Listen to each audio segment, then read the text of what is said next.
Hey guys, we're here at the Brandenburg Church of God on One Howard Drive in Brandenburg, Kentucky. I'm Alex here with our pastor Luke, and we're here for about the 700th take of our first episode of our podcast. If we don't get it this time, we're just going to post it however it is, I think.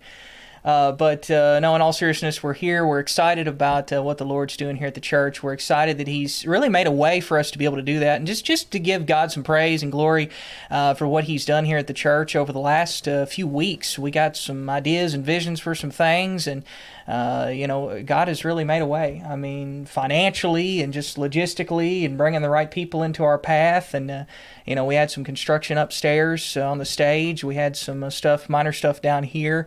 In this room, which has now become our podcast and media room. Just want to give some glory to God for making a way for us to be able to do this, and it's all for His glory.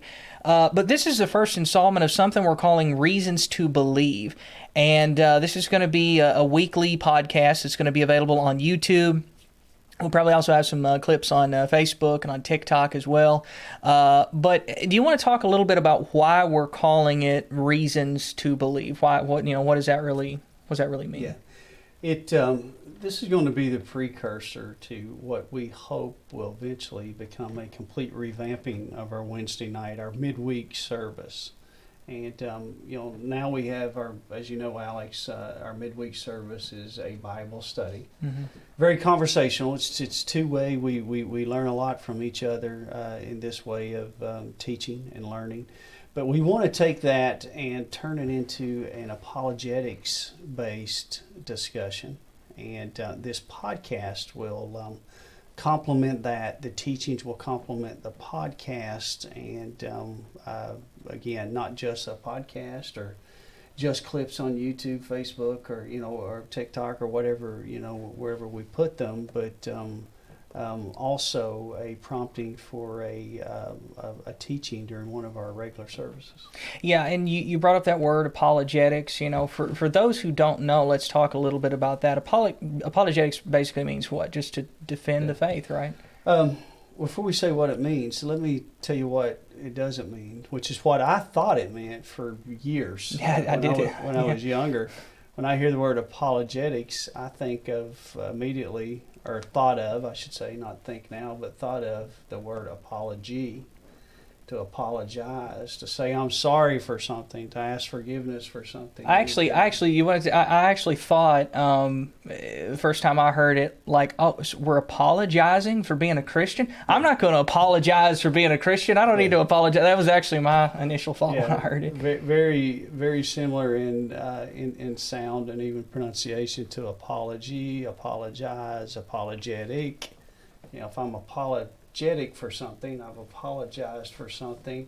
But in the Christian faith, and actually other worldviews have apologists and do apologetic teachings as well, whether it's Islam, Buddhism, or whatever other worldview. So it does span beyond Christian faith, but we're only talking about the Christian faith here. But what it means is to give a defense, to be able to defend why you believe certain religious, in this case Christian, doctrines. Why do we believe in, for example, the doctrine of the Trinity?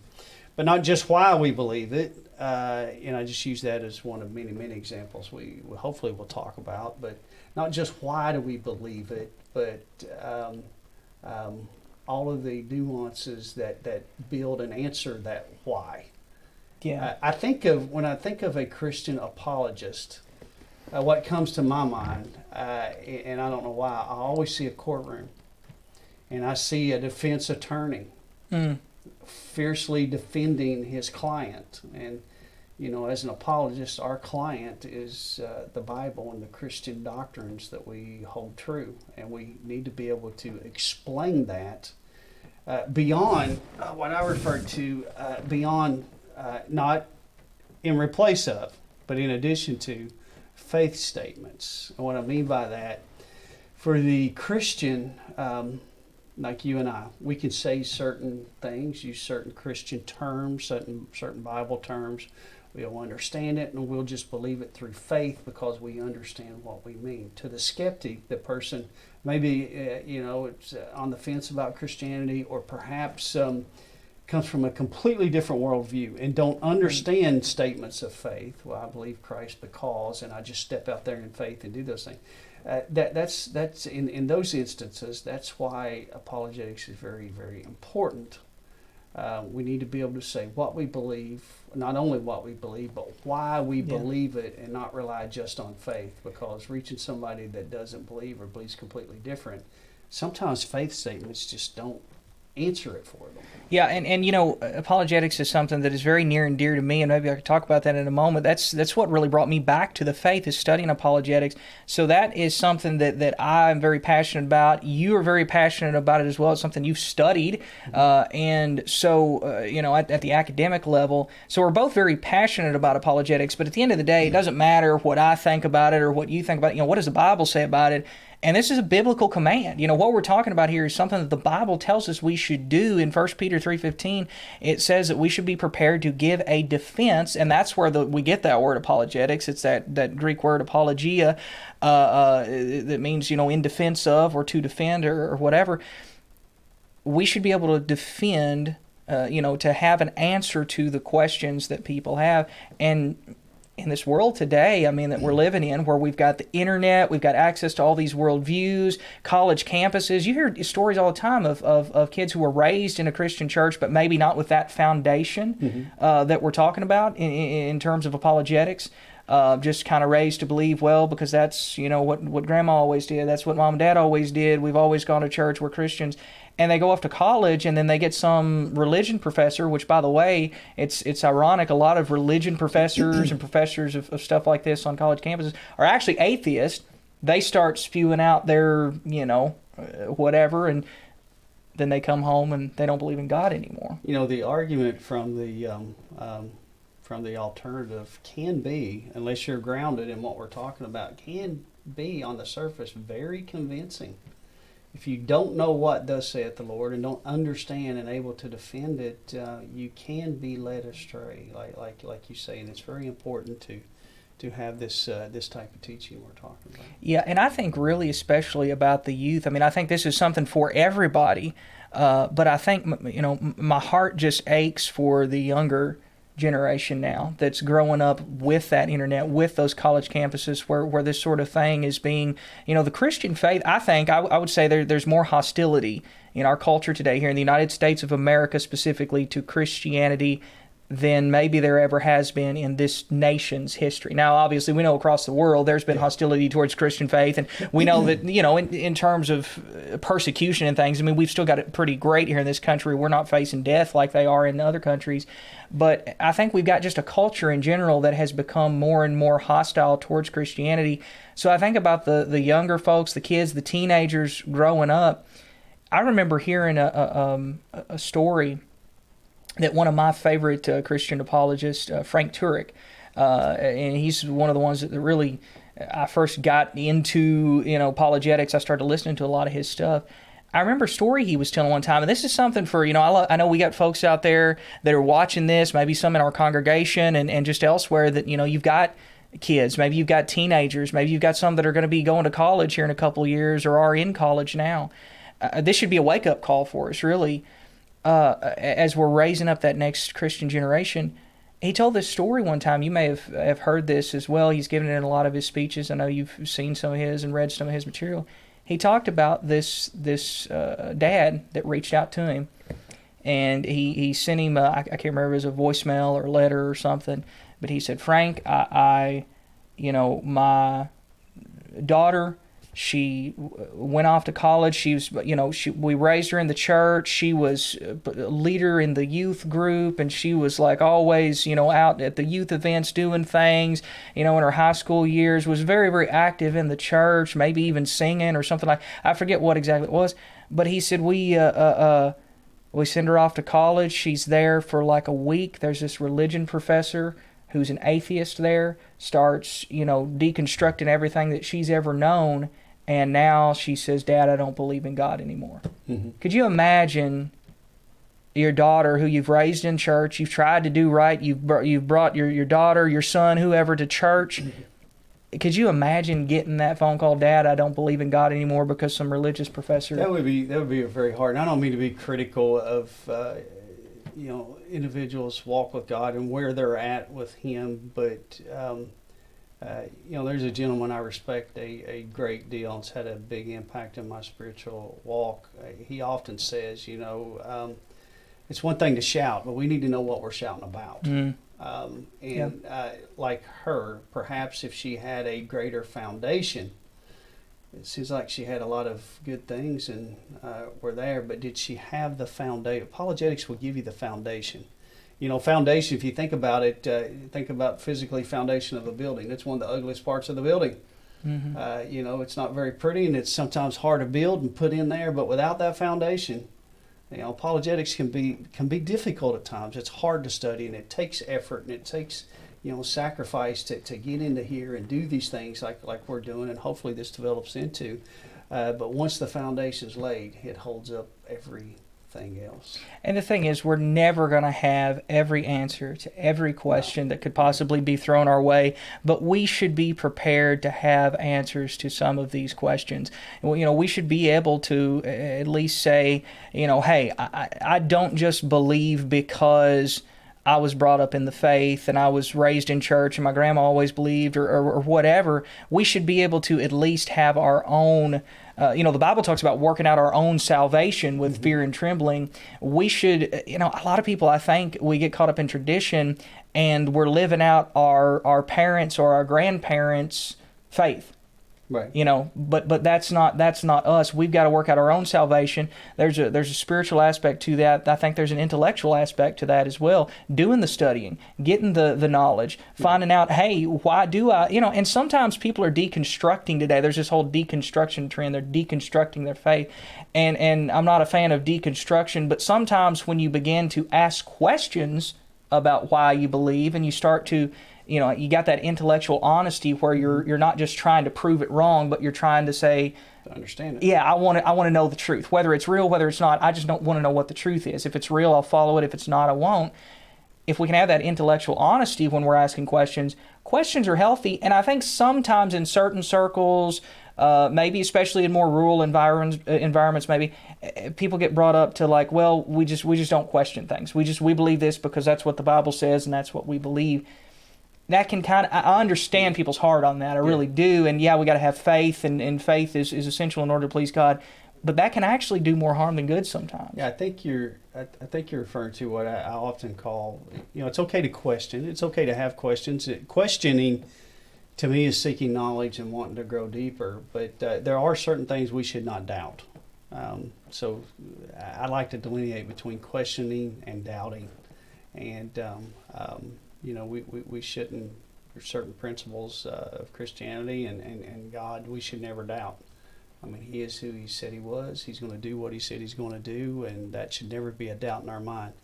But some of the questions, like, speaking of questions, maybe this is a good segue into what we're going to solicit from you viewers. We don't want this to be only a discussion on topics that Alex and I or other guests we may have on here. You see Alex and I. Alex will probably be a more permanent figure here in these podcasts than I. From time to time, we'll substitute some other folks in here in my stead. But I don't want this to be a podcast that we only discuss topics that we come up with. What we would really like is to hear from you guys. What do you guys want to know? What's that one thing in the Bible you've never understood? Or what's that one, maybe philosophical question that you just couldn't answer? One that we've heard it a million times, and it's an age-old question. Why do bad things happen to good people? That's a question that That's a good one. Yeah. Apologetics can answer. And there's so many more of those out there, so many more, one of the, again, apologetics is defending those Christian doctrines and those things of faith that we believe. How do you explain the Trinity, the doctrine of the Trinity? How do you explain the doctrine of free will? And there's so many other things we could go into. We can name hundreds of them here, but I hope you guys will solicit this through one of our platforms. And again, as we mentioned, we'll have some of this, definitely on YouTube. I think Facebook and TikTok will have flavors, clips here as well. Solicit those to them. We want to answer what you ask. And let me caveat that. Just as Alex said a moment ago, we should always be ready to give an answer. You will ask some questions that we don't know. I'm confident of that. I am fallible. I make mistakes every day, and Alex does too. However, if we don't know, we'll just tell you, I don't know. I've never heard that. I've not studied that, but I will, and I'll do my very best to get you an answer. I've got a lot of, some academic. I've got a lot of resources and folks I know I can reach out to. If an answer is possible, we will get you that answer. And by the way, that's a good approach too if you're ever dealing with somebody, especially in a one-on-one. This is maybe a little bit different because people are going to be submitting questions maybe ahead of time, and then we'll have some time to do some research and do some studying and look something up. But, if you're in that one-on-one setting and maybe it's just at the last minute you get, hit with this question. Maybe you're talking to a coworker about your Christian faith and they don't believe and they hit you with this question. That's how it tends to happen, in those one-on-one conversations. It just comes out of nowhere, and most of the time we're not like super duper, prepared in that particular moment. It's okay to not have an answer sometimes. And what's really okay is to say, hey, I don't know, rather than trying to come up with an answer, because that can really, really do more harm than good too, is when we try to I think you got a fly flying around here or something there. We need a fly swatter on the set, I think. But, the point is we shouldn't try to just come up with an answer just to have an answer so we can sound smart. That can do more harm than good if it's not the right answer. Sometimes just saying, I don't know, I'll take that, I'll research it, that adds credibility too. You're not the Christian know-it-all. You show some humility and some genuineness and say, you know what, I don't know, but I am going to research that for you and try to find out. And there's an example biblically of kind of what we're talking about too, about just giving an answer just to give an answer in the book of Job. Which is one of my personal favorite books. Job's friends, a lot of his friends that came to him in the beginning, I always like that verse where I forget exactly what it was he said, but he's like, what horrible company are you people, or something like that. He's like, he's going through a difficult time. For those who don't know, Job had everything stripped from him. That's a book that really addresses that question you were just talking about. Why do bad things happen? That's the question Job was struggling with. Why did this happen to me? I was doing everything right. And some of his friends it seemed like maybe wanted to give an answer, and they were just giving horrible answers. We can do that sometimes, and I think it does more harm than good. Yeah, it does. And again, we hope you submit the questions. We want this to be really a podcast for you that challenges us to grow and develop, and we look forward to it. And kind of, digress here a moment. Going back to what led this, we saw a need, or led us to this. We saw a need in the church through our Wednesday night Bible studies. People giving the right answer to questions.